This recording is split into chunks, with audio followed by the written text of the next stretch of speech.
Hey everybody, welcome back to InnRoads RPG Jam Session. My name is Jeff, and I'm here with. He's a funny guy. He's an educated man. He's cool under pressure, and he's a multitasker.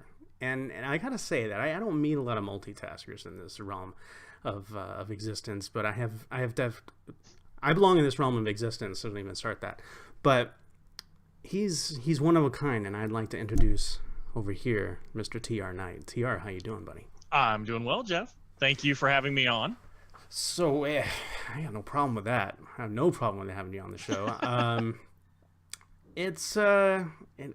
didn't script too much because tonight's episode is about improvisation. Well, yeah, and if we'd have scripted it, would it have really been improv? An impromptu? Or perhaps I wrote 5 scripts and I'm just picking one at random to use. Oh. And I didn't watch myself type it. So there. That's okay. I won't watch myself answer, so we're good. Oh, there you go. There you go. Just all of this the whole night. For new GMs, I'll say this, especially with experience. Improvisation was a big, scary thing for me. And it wasn't until I got into college and I got into speech and debate that I actually really learned what improv was and what it meant to think on your feet, and how you get a particular topic and you just kind of you riff on it. You think about, okay, here's the things that I know, here's the things that I should learn, so I go and learn them, and then I come forward and I make an argument, or I do. We had those. We had the extemporaneous, which was kind of like, improv 101 or whatever, and then you like advance into some of the acting type things where you have the little mini binders and stuff. But I think actually coming out of that and going back into gaming, I actually improved a little bit on my skills to be able to kind of like play as it lies, to use a golfing term. Do you play golf? I putt. Yeah, it's about the extent that I do. It's dangerous for me to play golf. But anyway, aside from that, let's talk a little bit about the tools of the trade. The kinds of things that we use on a regular basis with our players that helps us to be able to kind of keep not so much one step ahead, but to keep pace with their enormous brains. Because normally when we're sitting around the table, we're sitting around with 3 to 4 to 5 other geniuses, and in my case they're normally geniuses of a much higher level. So I have my hands full just trying to keep those things in line. So what kind of things do you use on a regular basis to kind of help you keep pace with your players? Well, sometimes it's simple, some of it's just take lots of notes. I mean, main thing you'll find is, especially when you're running games, is your players are the best inspiration. Those geniuses sitting around the table with you will come up with wonderful ideas. Yeah. Like, I hope there's not a trap ahead. I think I'll make note of that. They'll say things like, why is this guy here? Why does this NPC matter? Or they'll want to know what's over the next corner. And so one of the things you'll find quickly, in whether you're running a module or something you've written yourself, is your players are your greatest inspiration for being improvisation. Right.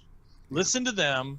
Don't do everything, because if you do everything they say, then they're going to expect that everything they say happens. Everybody's got a Vorpal sword, or they've got a Ferrari, or whatever. But what's great is to take that random one, the one that they weren't even thinking about. It was just a random comment. Yeah. Great example of that for me was at a time when in one of my campaigns there was a bar fight. Like, that never happens in a fantasy game. No, never happens. Never in taverns, never in pubs. Rude. Like that. So, and it happened, and it was meant to be random. I literally had it as a random event. It was a half orc. They got all upset and decided to humiliate this guy.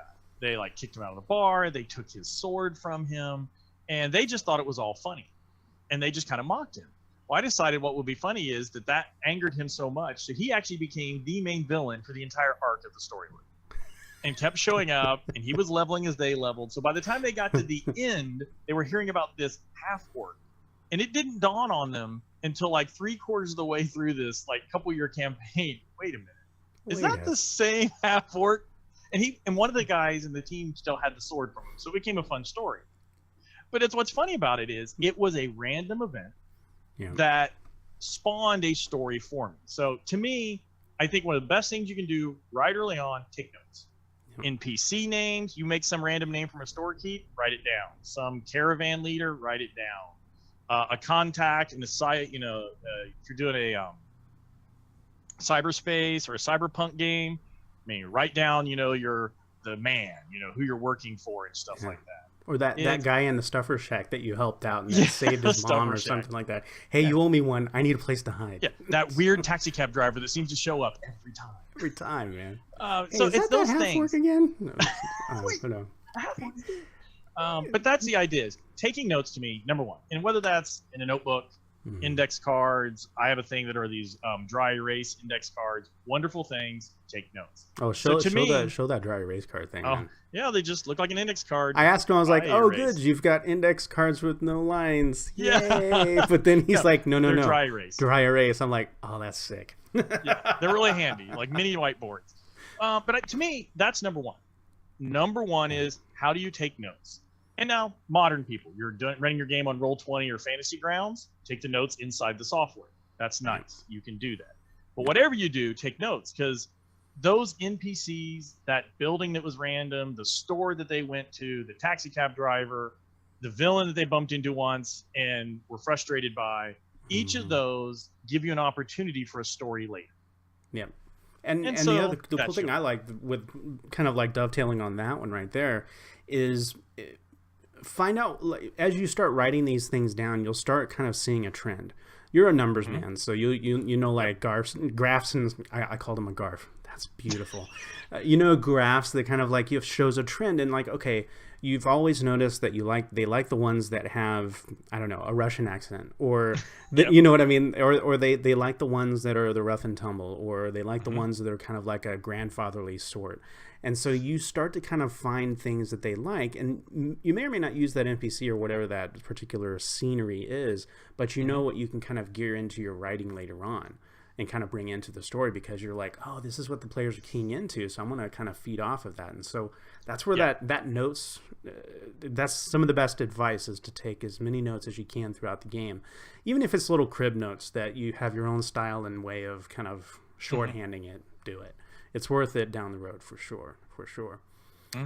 I think for me, like one of the cool things that I really like about not just the note taking, but the seeing how sometimes my players will doodle sometimes at the table. Yep. I've seen like some of the things that they'll doodle and like some of the things that they'll put onto their character and stuff, and I'm thinking, oh, you know what? I wonder if I should like put that into a story and kind of riff off of that.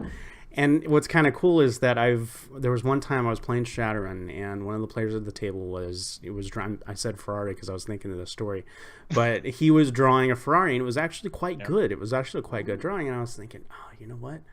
I wonder if he would like one. So like, I figured out a way for like their contact had a Ferrari, and like, then the player decided, oh, you know what, I totally have to have it. So it's all of the little nuances that your players can give you that can kind of give fuel to that improvisational fire. Now, when they start kind of turning the tables on you, like when you have a plan in place, you'd be silly to not have some kind of a plan when you walk into a game, right? Some kind of a narrative thread, some kind of maybe this is a couple of groups that they're going to be working against somehow, some way. But like you said, they may start a bar fight, and they may pants a half work just because they can, and now all of a sudden you're taken in a new direction. So if like, let's say, you've got your players at that tavern, and your idea was that they were only going to be there for like 15 minutes or 30 minutes of the session, get the information, get out, but then they pants the half work, and then they go out and they decide that they want to go and do something else along those same lines. They want to get silly. And so as you're trying to like build things on the fly, or maybe even like, they fall into a sewer and they have to navigate through a sewer or something, what are some of the kind of tangible tools that we can kind of think of or use as new GMs? Something like that you can kind of build some of those things. Well, one of the things that I learned over the years. Like when I first started doing this, it was often okay, you've got the module, you're running the module. Mm-hmm. It will happen to you at some point. Well, they will not want to go on the adventure you have written. Sure. They will go left, and you have stuff to the right. Yep. They will decide that they would rather stay in town than go out to the dungeon. Mm-hmm. So one of the things that I learned quickly was I would usually have more than one thing. So if I did have a module, I would have either things like D&D has put out things called the Book of Lairs they've had over the years. Mm-hmm. Other modules. So have 2 or 3 other modules off to the side. So if you had a module that was going into a dungeon and they decide to go to the woods, whoa, you just happen to have another dungeon that's a key or something, another module. So I've often found writing more than one adventure, if I'm writing them, or having more than one module is handy. So then when they do the thing you don't expect, you can be like, oh yeah, you're going to the woods. That's wonderful. Mm-hmm. And it just seems like you naturally were completely expecting that. Right. Right. The other thing I've done is invert things. So, it's terrible when they do this. You want them to go down that road up into the mountains because that's where you have it, and they decide to take the road to the mountain. Well, now suddenly you can either railroad them. Right. You can do force them up that way, have a random encounter. Earthquake happens. Wait a second. The road disappears. Or do things like take what you were going to run and say, okay, this was going to be a dungeon. It's now a cave. Or what was going to be in the nearby town is now in the village down the road. Yeah, it may mean you renaming some things really quick in the module or the map. You may have to describe it instead of being brick walls, that it's stone walls. Yeah. But amazingly, just being flexible and either having another module or making minor tweaks to your existing one, you can compensate for what they think they're throwing you for a big loop. Right. They're sending you in a complete different direction. It's not always perfect, but if you can keep the story going, the flow going, what's interesting for the players, suddenly the world feels like it matters to the players. Exactly. No longer do they feel that there's just a story that they're going through. It now feels like it's a story that they're a part of and that they're influencing. Or that they can go in any direction is amazing because you're immersing your players in the world. So to me, that's a big one, is either be able to flip your adventures or have extra ones available. Yeah. And in a worst case scenario, you can randomize. You and I were talking about stuff. You can get things like Dungeon Morse makes these little tiles. Love it. And there's a whole bunch of different styles of them. You can create a dungeon on the fly. They have a die that does the same thing. The new DMG from Dungeons and Dragons and the old ones had random dungeon generators, random town generators. I love random tables. Mm-hmm. There are websites. Dragon's Foot has some. Other websites have these random, and they're wonderful. Randomly generates a tavern name and the map of the tavern. Randomly generates a dungeon. So if your players go way off the rocker, and they're off the wagon, and you want to still play that night, well, throw something simple and random at them. Yeah, and the one big key too is to be willing to do that. Don't be completely married. I'll throw the phrase out there again. Crush your darlings. Don't be completely wedded to the plan, because, like you said, they'll throw a wrench in it, and that's a very, very common theme when it comes to this hobby. Is that you've got and here's the secret. You've got creative minds around a table that are not all going to go in the same direction. They may become and have a mob mentality, like when it came to our poor half orc, but it may also kind of translate into an even better story. Right? Yes, it's going to translate into something beautiful. And I'll also let you know another secret is that I'd say 9 times out of 10, maybe a little bit less, they don't even know you threw them for a loop. No, I know. Or that they threw you for a loop. They don't even know. Yeah. You may grab a couple extra books and they're sitting back going, oh man, what's he doing? What's he got? Whoa, why does he have that book? That one has a lot of blood on the cover. All you have to do, smile as you look at the pages. Yeah, exactly. There you go. The impression of confidence exudes confidence. And what's great fun to do is open to pages you don't plan to use. Yeah. You want to have fun around? Open to the dragon page and just set the book aside or something like that. Yeah. Just especially if your guy knows about where in the book it is. Yeah, that's always a good one. That's nice. That's nice. Oh yeah. Well, one of the things that I always like to say, being a storyteller, dungeon master, game master, whatever the game calls it, you have to plan for the unplanned, expect the unexpected. Right. Because, like you said, your players are at some point going to go completely off what you expect. Sure. There's no way you're going to have all in the same mindset. Yes, we're going to go through this door, in this order. They're going to do something like go straight to the end boss and skip everything to get them ready. And you're like, running well, a game where they did that, they did just that. You could die here or you could run at this point. That's kind of your choices, but you got to let the players try it. And every now and then, they will flummox you with the best tactic ever. Yeah. And you'll be like, okay, that works. You win. You're done. you just killed the giant. Nice work. You did you're it. a first level character, and I don't know how you did it, but you did it. Yeah. Nice and work. then you either have to decide, okay, is the evening over? Well, that's kind of boring. You all got together for your game night. So at that point, you've got to figure out how to react to that and move on. Yeah. And that can be either grabbing another adventure, winging a kind of a one shot, or a lot of times that's when great role playing begins, because now you're back to the town and you're victorious, or you failed, either one. You ran with your tail between your legs. So there's the fun now of they have to talk about that to the bard who's in the town and who's going to tell their story, and now they go to the next town and their story's there ahead of them. All these NPCs they met now come back into the fold, and it's like, hey, how did go with that adventure out there? Oh, well, we did. Really? Really? Really? Well, tell me more. And you know what? That's another cool thing is that, stay with the mantra of don't panic. Yeah. Don't panic. When something like that happens, don't worry.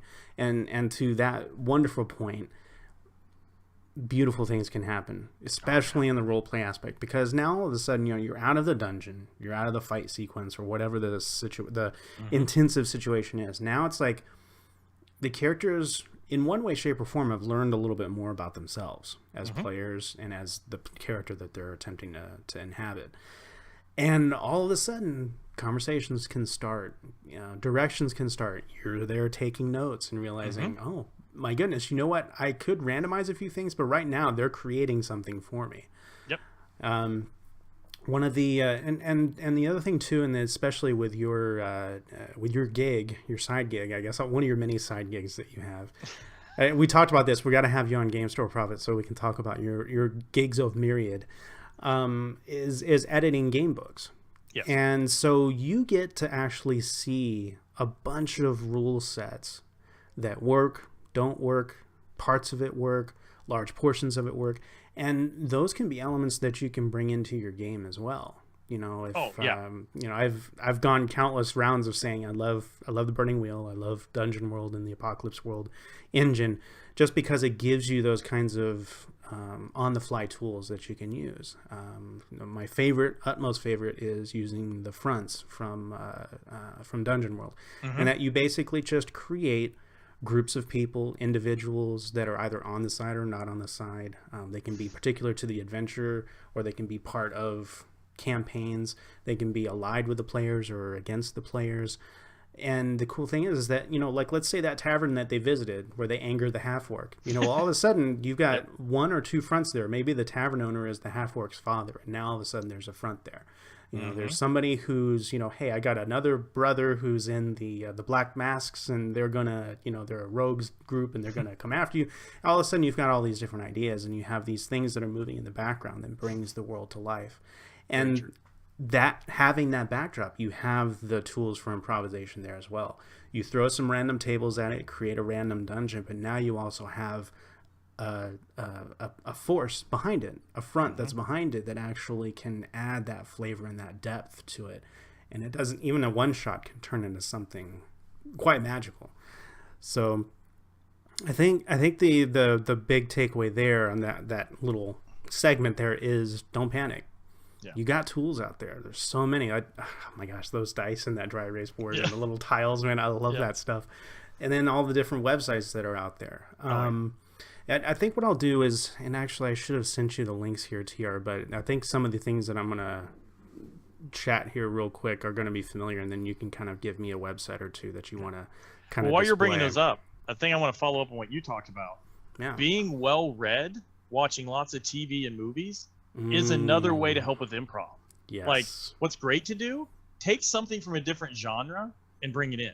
Yeah. So take a Scooby-Doo cartoon episode and turn it into a horror movie or a horror adventure. Or, you know, you just watched, you know, Guardians of the Galaxy, or you just watched, you know, an older movie like The Seven Samurai or something like that. Right. Be willing to sometimes take all this knowledge you've read in novels and watched in movies and make it an adventure they weren't expecting. You know, Seven Samurai became the Magnificent Seven, a Western.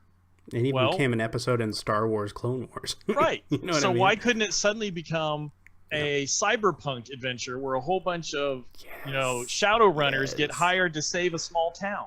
I love it. See, and that's the idea is you're more comfortable if you just have random knowledge. If you just have, you know, you've read Sherlock, you've read Lord of the Rings, you've read, you know, whatever else.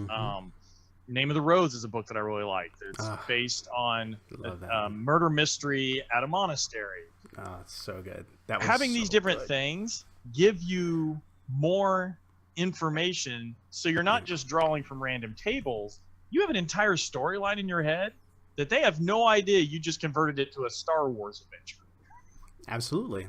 And you know what? One of the best inventions for a game master, bar none, unless you go to a different service or whatever that might be more appealing to you, was Netflix. Netflix is like having a video library for, you know, instead of having a book library, you have a video library just at your fingertips. You're, you know, on the road and you know, hook up to Wi-Fi, or you have one of those fancy dancy unlimited plans. You just fire up some Netflix, get some impressions, get some man, you get some weird sources of information and improvisation and inspiration from the weirdest shows, the strangest shows. You wouldn't even think of it.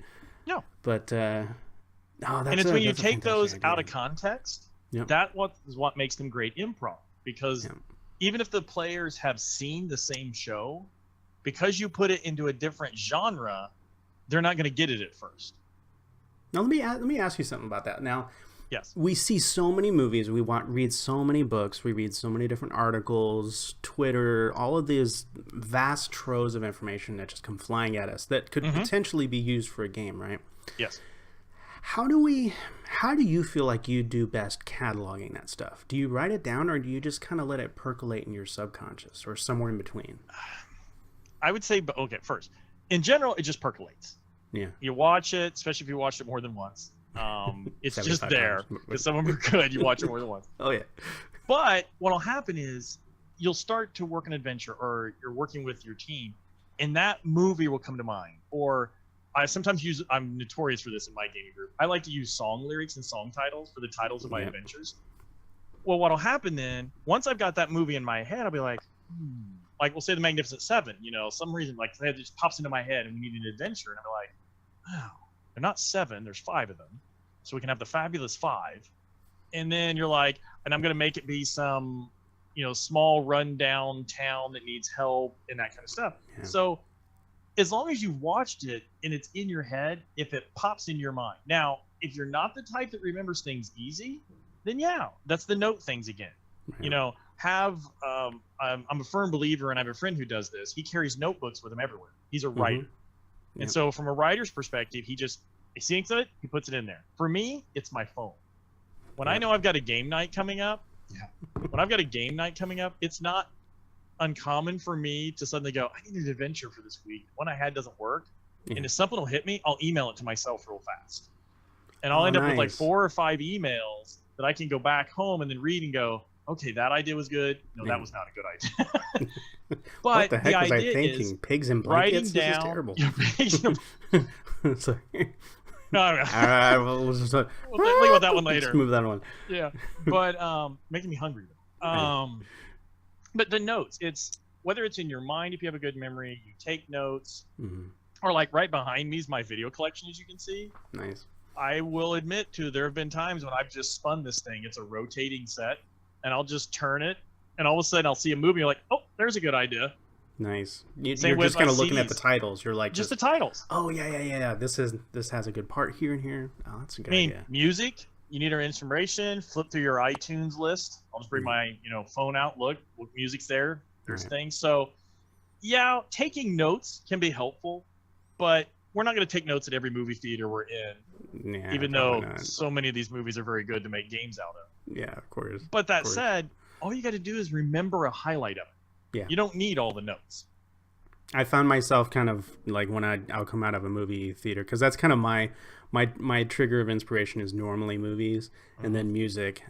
Books are kind of in there, around there, but it's just like, I think by the time I get done reading RPG books, or I'm doing prep and that sort of thing, or I'm just at work where I do a lot of reading, I don't feel like reading too much, and I need to get into audiobooks. I don't know why I haven't done this before, but anyway, audiobooks are nice. Yeah, so like I'll leave a movie theater, and I'll whip out my phone and I'll take a couple notes. Like you said, I'll just do this, upload it to the cloud. I have it for later, I can review it.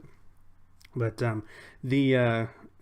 the cool thing about that is, again, is that additional source of information. It's that additional moment of inspiration that you think, oh yeah, this will be a perfect Magnificent Seven story. This is going to fit just absolutely beautifully in here.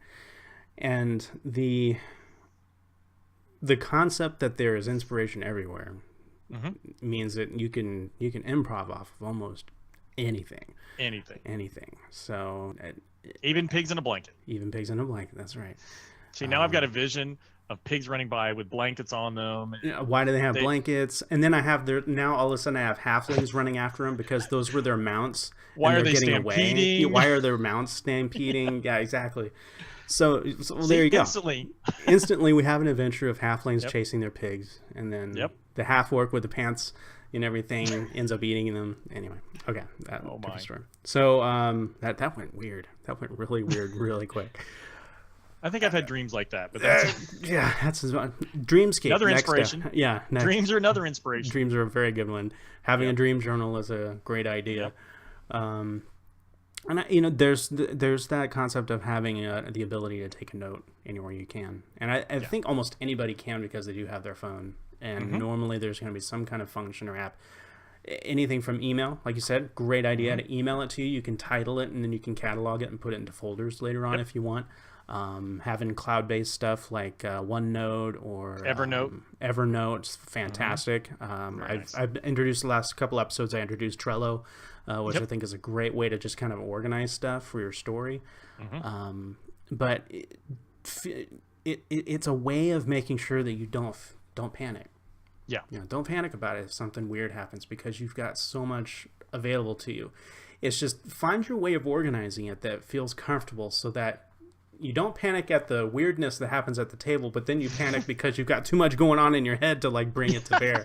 So just exactly. Know what your tools are, and then organize them in your mind palace or whatever other tool that you want to use to try and organize it.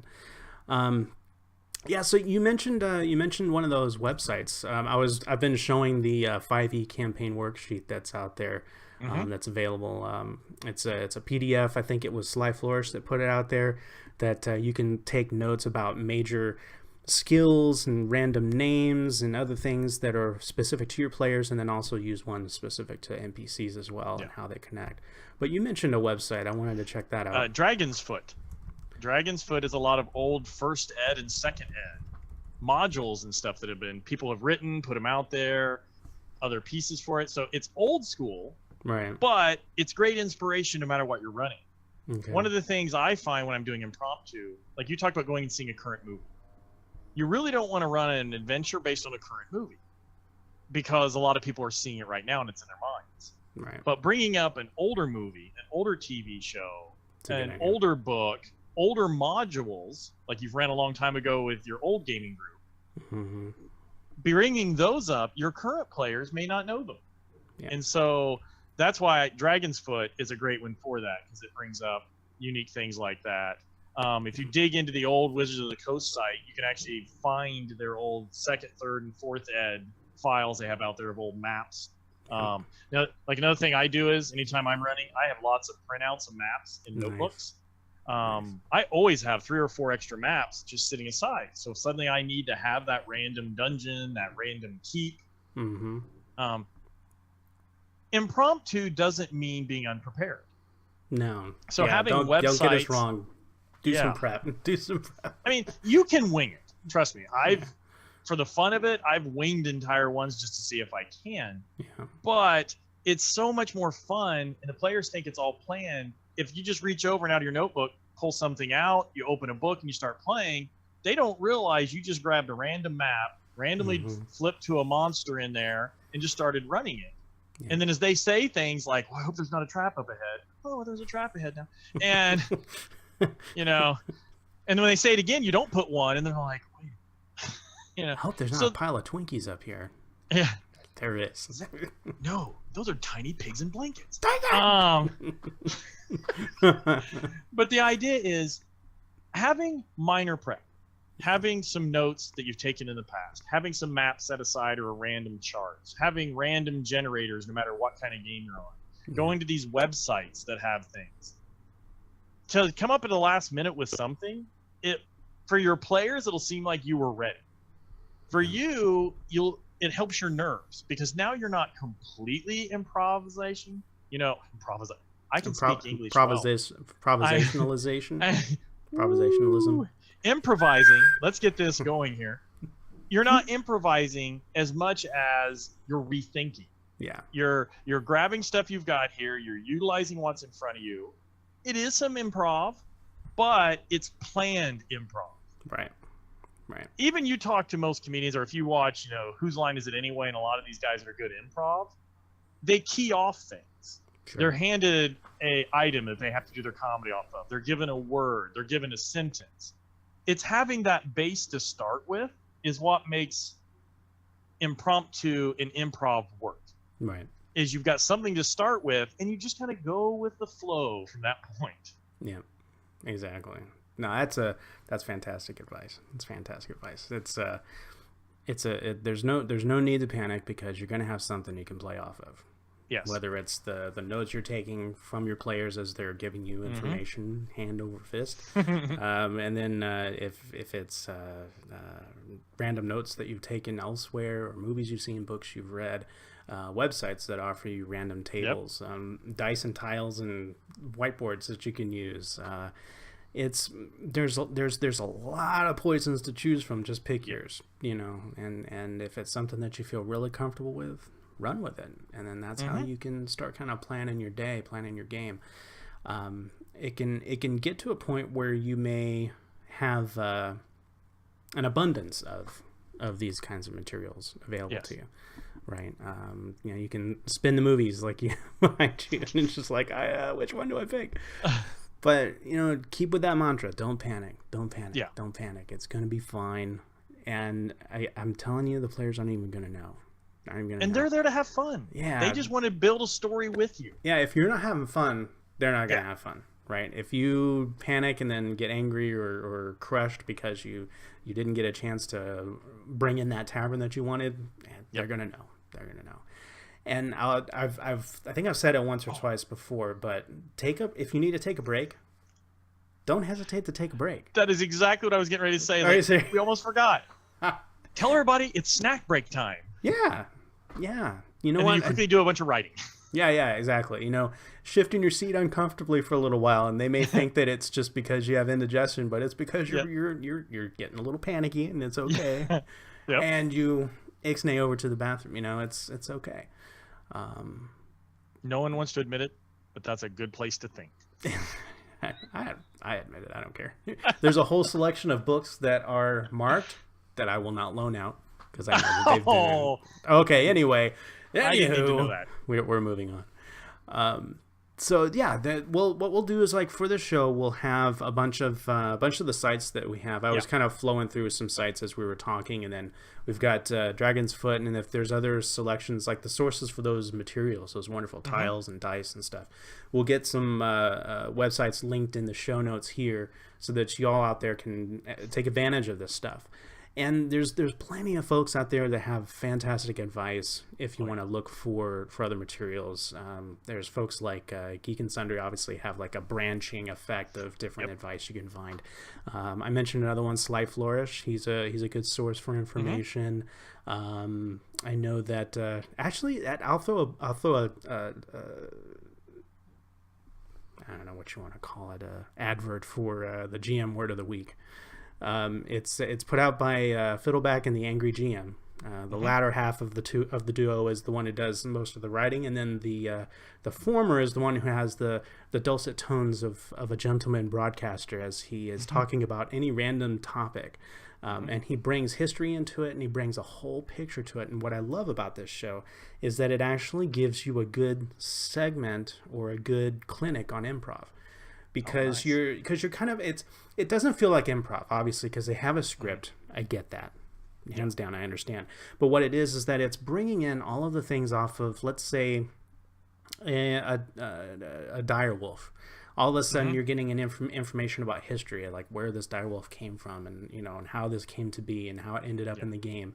They were talking about how some of the weird animals got put into the first editions of Guy Gax's Monster Manual, and it started. Hey, we're going to talk about this, cheap plastic knockoff circus animal toys, and then he actually started doing an economics session about the ebb and flow of currencies and the Deutschmark and all this stuff that culminated in this bag ending up in this store. And then I learned about five and dimes, and it's the lesson there, though, is that what we've been talking about is that sources of information are everywhere. And you can bring that in to flesh out your story and to take it in new directions, and be prepared to take it in a new direction as your players throw the wrench into ye old monkey works.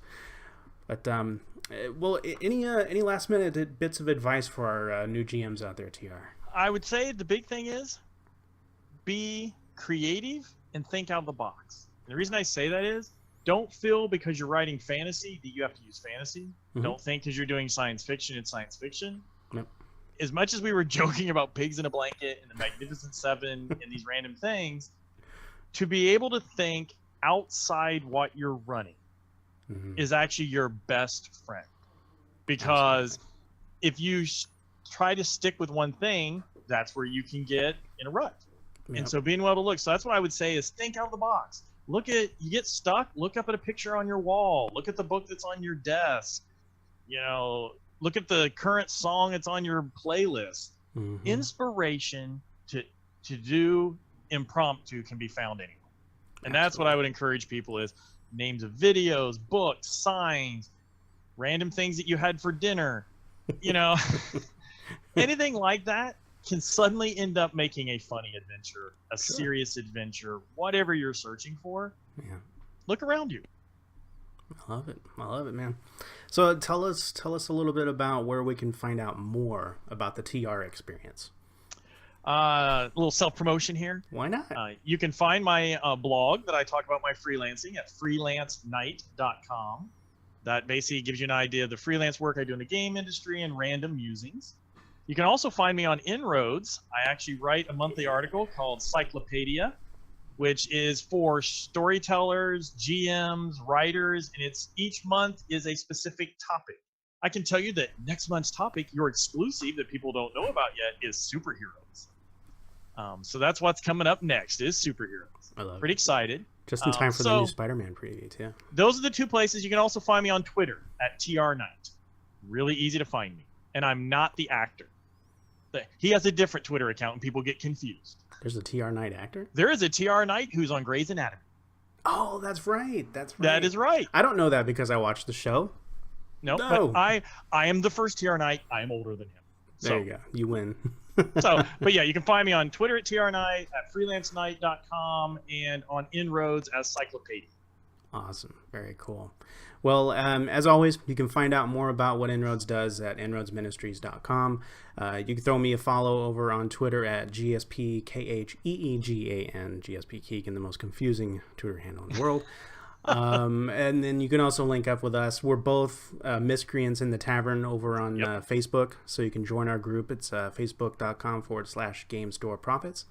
And I think what we'll do is we're going to have a plethora, and I said plethora, of links down below here that will be helpful for you guys. So, yeah, looking forward to seeing what you all have. So if there's any stories that you have about improvisation that you've done, or maybe some questions that you might have, leave some in the show here. You know, post something up here on YouTube, or hit us up in the Tavern, or hit us up on Twitter, your favorite, whatever favorite communication device you wish to use.